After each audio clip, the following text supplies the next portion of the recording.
दर्शकों, इस वक्त हमारे समक्ष है आइकॉन हॉस्पिटल के डायरेक्टर डॉक्टर संदीप हटवार। जी नमस्कार सर, आप एक पीडियाट्रिक सर्जन हो। जी सर, हमारे चैनल में आपका स्वागत है। शुक्रिया।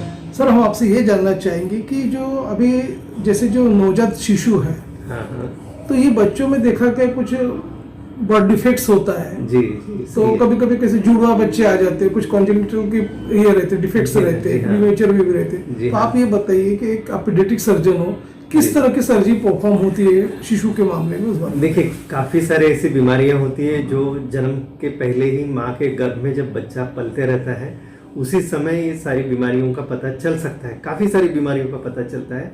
कुछ बीमारियां ऐसी रहती है जिनका पता नहीं चलता है। आमतौर पर ऐसा देखा गया है कि किडनी के संबंधित जो बीमारियां हैं इनका पता हमें जल्दी चल जाता है। तो हमें अगर ये सब बीमारियों का पता चल जाता है तो हमने तुरंत एक पीडियाट्रिक सर्जन का ओपिनियन हमने लेना चाहिए। जब बच्चा पैदा होने के पहले ही, मतलब कि बच्चा माँ के गर्भ में है, सोनोग्राफी में हमें पता चला कि उसके किडनी में कुछ समस्या है, तो हमने तुरंत में पीडियाट्रिक सर्जन का एक ओपिनियन लेना चाहिए कि हमने आगे अभी बढ़ना कैसे है, आगे जांच कैसे करवानी है और क्या क्या चीज़ें हमें और ज़्यादा चीज़ें मालूमात होना चाहिए सोनोग्राफी के ज़रिए। ये सब पता एक पीडियाट्रिक सर्जन के द्वारा ही मार्फत ही आपको अच्छे से पता चलेगा। सर, कुछ बच्चों में ये भी देखा कि यूरिनरी जो ट्रैक जो होता है उसमें भी डिफॉर्मिलिटी होती है, डिसऑर्डर होते हैं। हाँ, तो उसको किस तरह से करेक्शन की प्रोसीजर होती है सर्जरी? देखिए, आमतौर पे एक बहुत ही कॉमन बीमारी है जिसका नाम है पेल्वी यूरेट्रिक जंक्शन ऑब्स्ट्रक्शन। मतलब होता यह है कि किडनी में जब यूरिन बनती है वहाँ से वो पेशाब की थैली की तरफ जाती है। तो नाभि के ऊपर अपनी किडनी होती है, दोनों हाथ, एक बाएं तरफ होती है, एक दाहिनी तरफ होती है, और वहाँ से यूरिन बनकर वो पेशाब की थैली में आती है। तो वो यूरिन जब आती है तो एक छोटी सी पतली सी नली होती है जो किडनी के साथ जुड़ी होती है, किडनी के कलेक्टिंग सिस्टम के साथ में, जिसको हम पेल्विस कहते हैं, और वो पतली सी नली को हम कहते हैं यूरेटर। इनका जो जंक्शन होता है उसको हम कहते हैं कि पेल्वी यूरेट्रिक जंक्शन। तो ये जंक्शन में अगर ब्लॉकेज है या चोकअप है, ये बहुत ही कॉमन बीमारी है। और ये एंटीनेटल अल्ट्रासाउंड, मतलब जब बच्चा माँ के गर्भ में पलते रहता है उसी समय हमें पता चल जाता है कि किडनी पर सूजन है, और उसका कारण, मोस्ट प्रोबेबल कारण उसका पेल्वी यूरेट्रिक जंक्शन ऑब्स्ट्रक्शन है।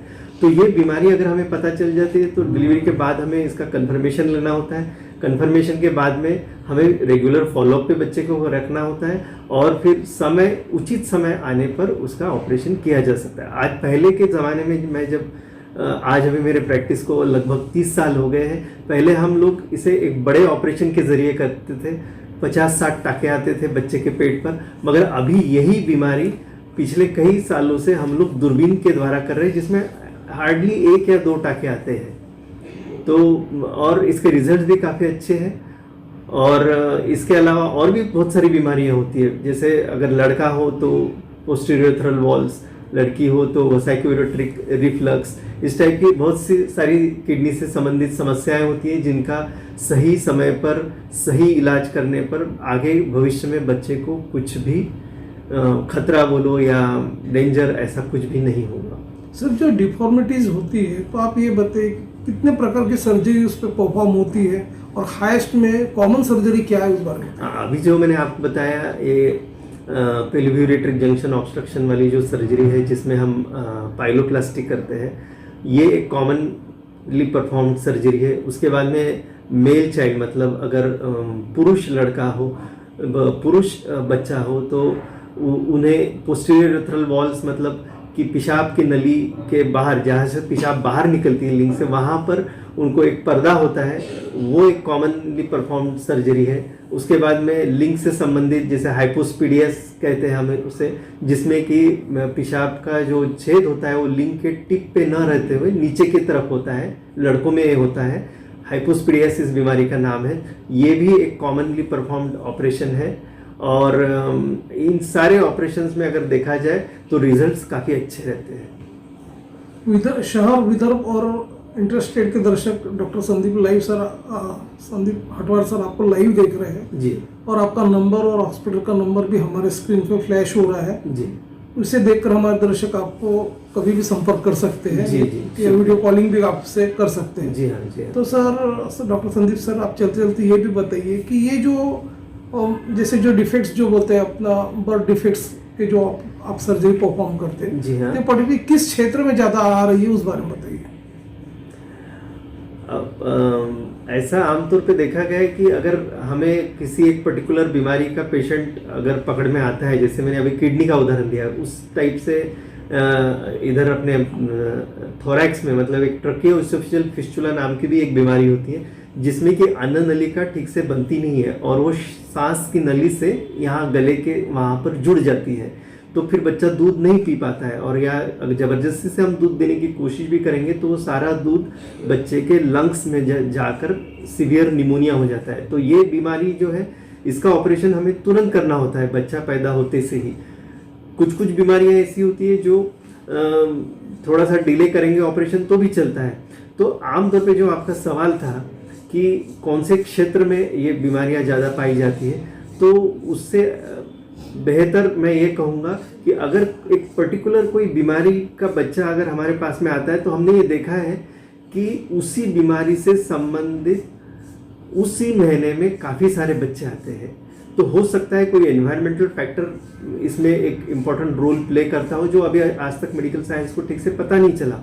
ऑब्वियसली कुछ कुछ बीमारियां ऐसी जो फैमिली में चलती है, जीन डिफेक्ट्स के जरिए चलती है, तो वो एक अलग कारण होता है और ये एक अलग कारण है। और ऐसे जब बच्चे आते हैं तो हम भी सतर्क हो जाते हैं कि अभी हो सकता है आगे और ऐसे बच्चे आएंगे, और फिर हम लोग उस तरीके से तैयारियां भी शुरू कर देते हैं। सर जो कपल जैसे अपना जिनको आगे चल के जैसा प्रेगनेंसी होने वाली है जी, जैसे महिलाओं को जी, तो अब वो कपल्स ने किस तरह के एक तरह से प्रिकॉशंस लेने चाहिए ताकि प्रीमेच्योर बेबी का बर्थ न हो, और ये जो डिफेक्ट्स है वो कितने दिनों में, मतलब उसके क्या पीरियड्स है कि उसमें वो डायग्नोसिस हो जाएगा। देखिए कुछ कुछ बीमारियां ऐसी हैं जिनके कारण अभी पता चले हैं, जैसे कि रीढ़ की हड्डी के डिफेक्ट्स जो होते हैं, जिनको हम मेनिंगोमाइलोसिल कहते हैं या स्पाइना बाइफिडा कहते हैं। तो ये डिफेक्ट्स अभी मेडिकल साइंस को ऐसे पता चला है कि एक विटामिन B12 होता है और फोलिक एसिड होता है, इनकी डेफिशिएंसी से ये डिफेक्ट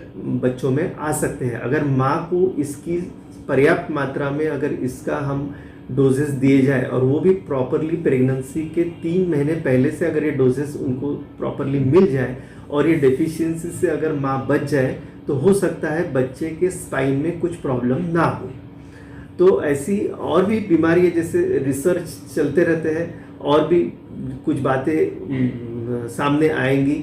वैसे वैसे हम एंटीनेटल काउंसलिंग के ज़रिए ये सारे डिफेक्ट्स कहो या कुछ प्रॉब्लम्स जो बच्चों में आते हैं, ये हम कवर अप कर सकते हैं। ये तो मैंने एक बहुत ही सिंपल सा उदाहरण बताया आपको, फोलिक एसिड और विटामिन B12 का। ये तो इसका तो हमने पर्याप्त मात्रा में माँ को इसका सेवन करवाना ही चाहिए, इनके डोजेस हमने उनको देने ही चाहिए। नियोनेटल्स और जो बर्थ डिफेक्ट्स है, तो ये पर्टिकुलरली इसके जो करेक्शन सर्जरी परफॉर्म होने के बाद आप ये बताइए कि पोस्ट ऑपरेटिव मैनेजमेंट का पार्ट क्या होगा, उस बारे में बताइए।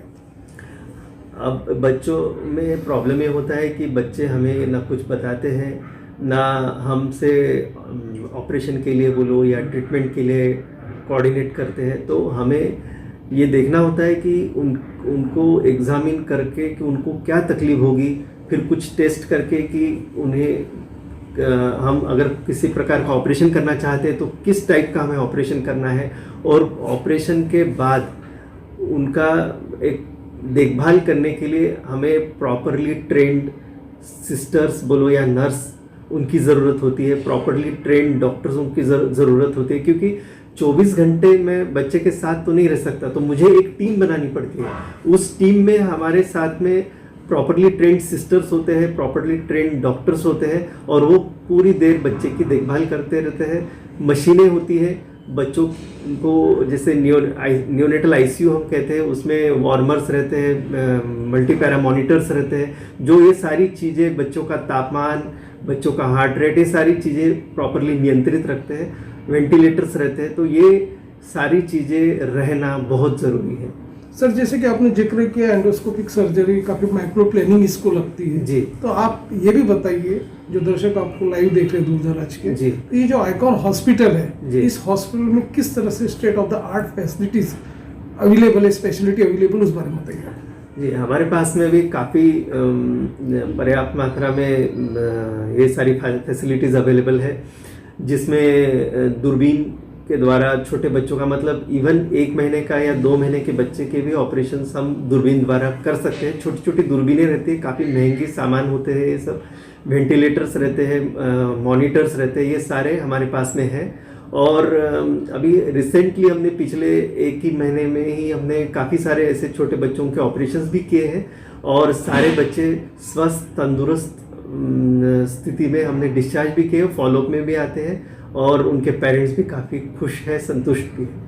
सर ग्रामीण क्षेत्र में देखा गया कि काफी पेरेंट्स में अवेयरनेस नहीं रहता जी, हालांकि बर्थ डिफेक्ट्स भी हो जाता है, इधर उधर भटकते क्वैक्स के चक्कर में भी घूमते रहते जी हो। होता है ऐसे। तो सर आप ये बताइए कि ऐसे जो पेरेंट्स हैं, ऐसे जो मासेस है जो अनअवेयर है इस बारे में, तो उनके लिए आपका क्या एक मैसेज होगा? देखिए कैसा है, आज एक अलग दूसरी स्पेशलिटी की हम अगर बात करें, जैसे ब्रेन का डॉक्टर हो गए, उनको हम न्यूरोसर्जन कहते हैं, या हार्ट के डॉक्टर हो गए, हम उन्हें कार्डियक सर्जन्स कहते हैं, या किडनी के डॉक्टर हो गए एडल्ट वाले, जिनको हम यूरोलॉजिस्ट कहते हैं। वैसे अभी सर्वसामान्य जनता में हमें ये मैसेज पहुंचाना बहुत ज़रूरी है कि छोटे बच्चों के डॉक्टर जो ऑपरेशन करते हैं उन्हें पीडियाट्रिक सर्जन कहा जाता है, पीडियाट्रिशियन नहीं, पीडियाट्रिक सर्जन। और ये डॉक्टरों के पास में एक स्पेशल डिग्री हासिल होती है जिसके ज़रिए, जिनके उनके नॉलेज के ज़रिए, उनके स्किल के ज़रिए वो ये डिफेक्ट्स का पता करा सकते हैं। जैसे कि सर आपने बताया कि कई तरह के मिथ्स होते हैं, तो काफ़ी इल्यूजन्स भी होता है पेरेंट्स के बीच में, जैसे कि आपने आज परामर्श किया और फैक्ट्स बताया, जी, उसके लिए सर हमारे चैनल की ओर से आपको धन्यवाद। शुक्रिया।